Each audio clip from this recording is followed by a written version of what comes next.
Video में हम समीकरण के बारे में अध्ययन करेंगे। देखिए, समीकरण सबसे पहले हम समझेंगे कि समीकरण क्या होता है। तो देखो, सबसे पहले हम समझते हैं चर और अचर राशि के बारे में, जो हम पहले पढ़ चुके हैं। अब चर और अचर राशि, चर राशि क्या होती है?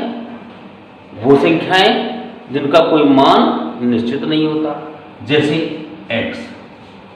अब x का कोई मान निश्चित नहीं है, इसका मान 3 भी हो सकता है, x का मान 5 भी हो सकता है, x का मान 6 भी हो सकता है, x का मान 0 भी हो सकता है, कोई भी मान हो सकता है।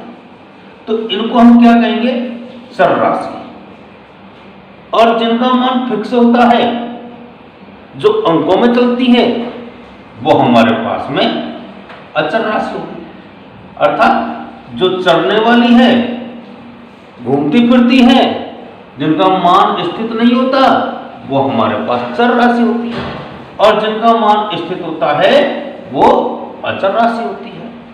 ऐसे अब गणित की जो संक्रियाएं होती है, जोड़, बाकी, गुणा और भाग, उन संक्रियाओं का जब समावेश इनके अंदर हो जाता है, चर और अचर राशियों के बीच जब गणितीय संक्रियाएं प्रवेश कर जाती है, उनका तालमेल इनके साथ बैठता है, तो वो क्या कहलाती है? बहुपद कहलाती है। अब देखो, बहुपद में क्या होता है? जैसे अभी x + 2, तो ये एक बहुपद हो गया। x + 6y एक बहुपद हो गया। ऐसे हमारे पास में ये क्या है? बहुपद बन जाते हैं। अब बहुपद कब बनते हैं? जब चर और अचर राशियां गणितीय संक्रियाओं के समावेश में आती है, गणितीय संक्रियाओं के संपर्क में आती है, तो वह बहुपद बनाती है। अब इन बहुपदों में, जो ये बहुपद होते हैं, तो इन बहुपदों में यदि एक निशान और हो जाता है, जैसे x + 5 = 7, तो यहां किसका निशान और आ गया साथ में? समता का, अर्थात बराबर का निशान। तो जब गणितीय संक्रियाओं के साथ चर और अचर राशि मिलकर एक समता के निशान को से 2 भागों में बांटती है, तो वहां समीकरण कहलाती है। तो ये हमारे पास क्या हो गया? समीकरण हो गया। अर्थात बहुपद का वह भाग जो समता के द्वारा दो पक्षों में बांटा जाता है, वह हमारा बहुपद कहलाता है। बहुपद क्या? समीकरण कहलाता है। अब देखिए, तो हम इस बात को जानते हैं कि समीकरण के अंदर 2 पद होते हैं, 2 पक्ष होते हैं। अब पक्ष कौन कौन से हो गए? एक पक्ष तो बराबर के पहले वाला हो गया, और एक पक्ष बराबर के बाद वाला हो गया। अब बराबर के पहले वाला जो भाग होता है, इसको हम बायां पक्ष बोलते हैं, और बाद वाले भाग को दायां पक्ष बोलते हैं। अब हम इसको कैसे पहचानते हैं? ये बायां पक्ष और दायां पक्ष, अर्थात LHS और RHS। हम इस बात को जानते हैं कि जो ये समता का निशान होता है, ये इन दोनों पक्षों को समान करता है। हमें इस चर राशि का कोई भी ऐसा मान रखना होता है ताकि दोनों पक्ष हमारे समान हो जाए। ऐसे हम इस बात को ध्यान में रखते हैं। अब देखो, ये LHS और RHS क्या होते हैं? अब LHS को बोलते हैं लेफ्ट हैंड साइड, और RHS को बोलेंगे राइट हैंड साइड। अब आप देख रहे हो, जैसे कि मैं जब लिख रहा हूं, तो मेरा राइट हैंड कौन सा है? ये वाला। तो राइट पक्ष में कौन सा गया? ये वाला गया, इसलिए इसको RHS कहेंगे। और लेफ्ट में कौन सा गया? इधर का पक्ष, तो इसलिए हम इसको क्या कहेंगे? LHS या बायां पक्ष। अब देखो, आपके समीकरण के बारे में समझ में आ गया। सबसे पहले हमने देखा चर राशि और अचर राशि, फिर बहुपद, और उसके बाद समीकरण। एक चीज और ध्यान, अपन ने एक चीज और ली थी, संक्रियाएं। ये हमारे पास में गणितीय संक्रियाएं। तो ये गणितीय संक्रियाएं जो होती है, इनको जोड़, बाकी, गुणा और भाग। ये चार चीजें गणितीय संक्रियाओं में आती है, ये ध्यान रखना, क्योंकि कई बार हमारे छोटी छोटी प्रश्न उसके अंदर पूछ लिया जाता है, छोटी छोटी प्रतियोगिताओं में पूछ लिया जाता है कि संक्रिया, गणितीय संक्रियाएं क्या होती है, तो वहां जोड़, बाकी, गुणा और भाग ही हमारी गणितीय संक्रियाएं होती है, क्योंकि हमारी पूरी गणित ही इन चीजों के ऊपर टिकी हुई है। अब देखिए, हम समीकरण के कुछ सवाल, कुछ उदाहरण देखो। यहां मैंने उदाहरण लिया है एक, x + 2 = 6।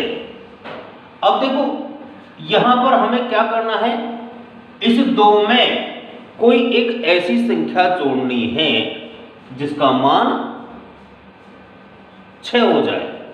तो हमें क्या करना है, सबसे पहली बात देखो, यहां दो प्रकार से हम इसको करते हैं, या तो हम मान रख रख के देख सकते हैं, अन्यथा इसको पक्षांतरण कर देते हैं, अर्थात ये हमारे पास बायां पक्ष है और ये दायां पक्ष है, तो इस पक्ष की जो अंक वाली जो संख्या है, अर्थात सजातीय संख्या है, उनको हम एक तरफ कर लेते हैं।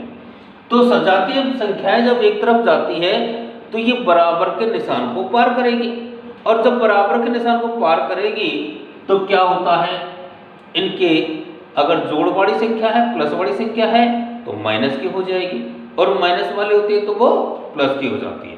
गुणा वाली होती है वो भाग में, और भाग वाली किस में बदल जाती है, गुणा में। ऐसे हमको इस बात को ध्यान रखना है। सबसे महत्वपूर्ण चीज होती है समीकरण। तो देखो सबसे पहले हम क्या करेंगे, इनका पक्षांतरण करेंगे। तो पक्षांतरण करने पर, अब पक्षांतरण करेंगे तो क्या हो जाएगा, देखिए x = 6। अब ये प्लस का जो 2 है ये दूसरे पक्ष में जाएगा, जब दूसरे पक्ष में जाएगा तो किसका बन जाएगा, माइनस का, कितना, 2। अब आप क्या करेंगे, x बराबर इस 6 में से 2 को माइनस करेंगे, कितना बच जाएगा, 4। इसका मतलब है कि x का मान हमारे पास कितना आ गया, 4 आ गया।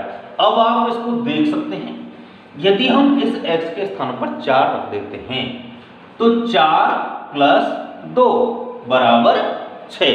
इसे बोलते हैं हम इस समीकरण को संतुलित करना, संतुष्ट करना, उत्तर की जांच।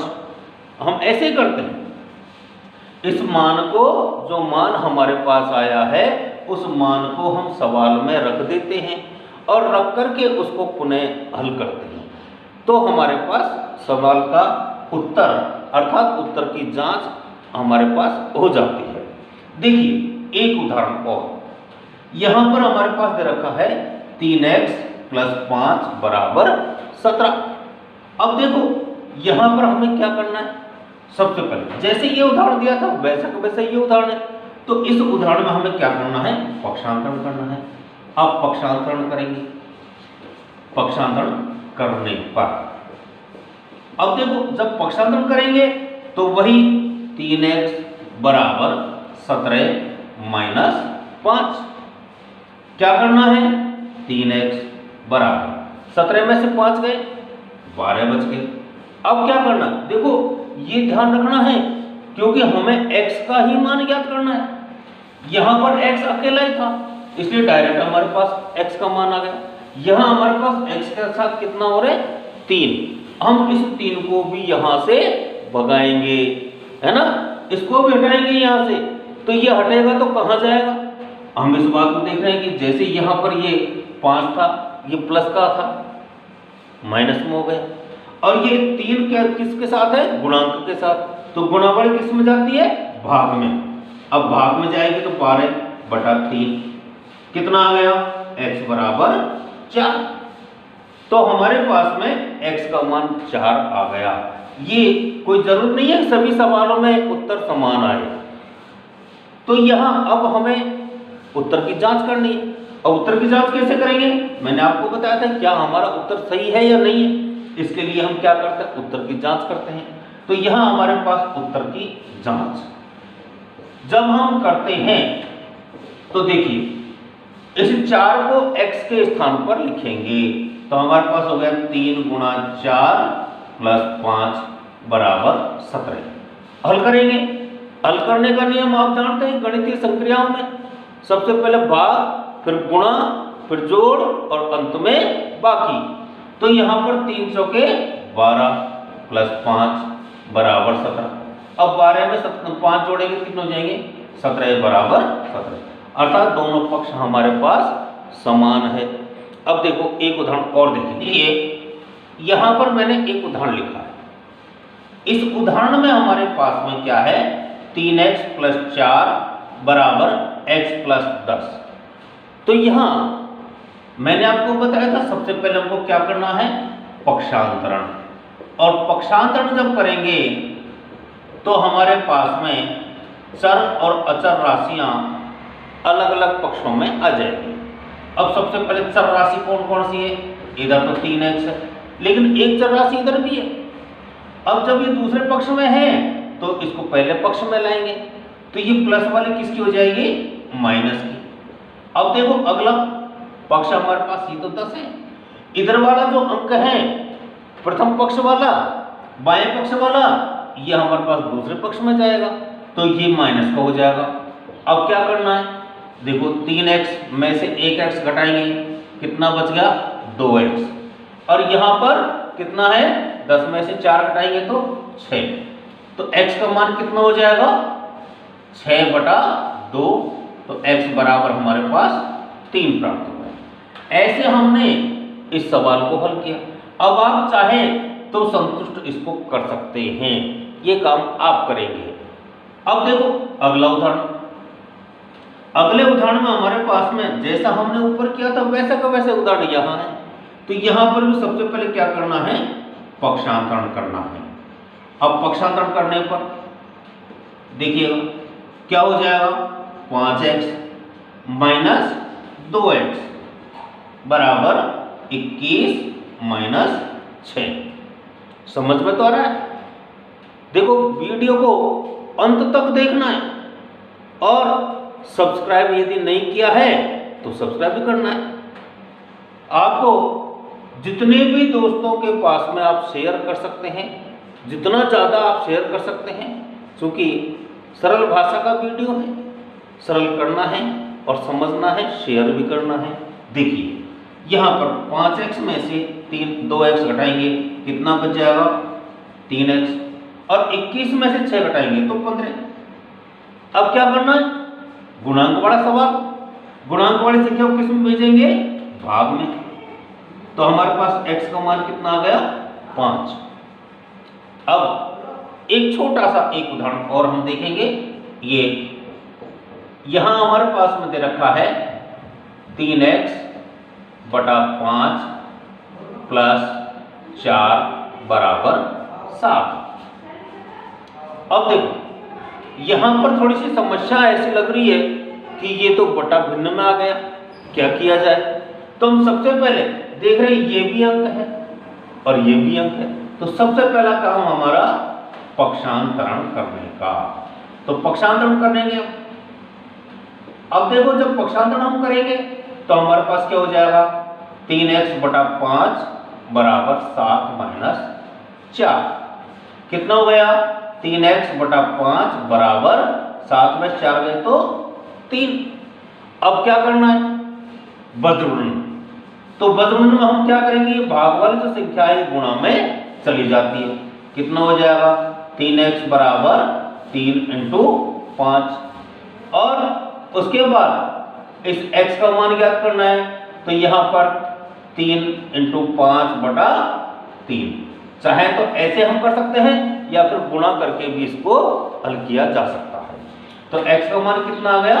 5। अब आप देख लीजिएगा कहीं भी किसी प्रकार की कोई समस्या हमारे सामने नहीं है। वीडियो को लाइक करें, शेयर करें। धन्यवाद।